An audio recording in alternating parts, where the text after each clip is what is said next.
Hello hello दोस्तों, मैं मनीष कुमार दोबारा पांडे टॉक्स में आप सबके सामने आया हूँ आज एक नई कड़ी के साथ। जैसा कि आप लोगों ने आज सुना होगा, समझा होगा पेपरों में, न्यूज़ के ज़रिए, टीवी चैनलों के ज़रिए कि भारत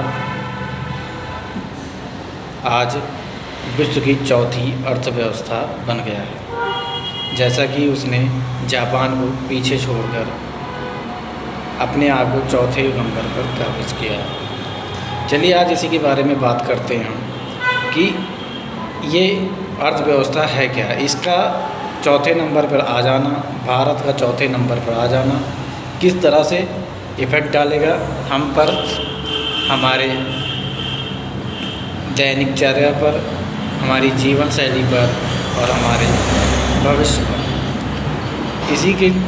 इसी पर बात करने के लिए आज मैं आप सबके सामने आया हूँ। और जहाँ तक मैं समझूँगा वहाँ तक मैं आपको इसको पूर्णतः समझाने की कोशिश करूँगा कि अर्थव्यवस्था का चौथे नंबर पर आ जाने का मतलब क्या है। चलिए बात करते हैं इस पर। जैसा कि भारत चौथे नंबर पर पहुँच गया है, ये एक बहुत बड़ी उपलब्धि है।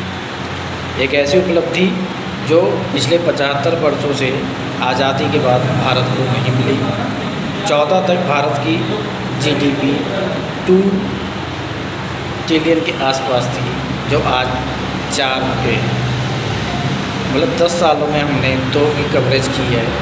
मोदी जी की विदेशी अंतर्राष्ट्रीय सोच समझ काफ़ी सराहनीय है। हाँ, कुछ हद तक हैं चीज़ें अभी भी बहुत ही ज़्यादा डिस्टर्बेंस में हैं, इसमें कोई दो राय नहीं। लेकिन आज जो अर्थव्यवस्था चौथे नंबर पर पहुंची है, उसका मूल धार ही मोदी जी का नेतृत्व है, जो हमें मिल रहा है और जिसका फ़ायदा आज भारत को हुआ है।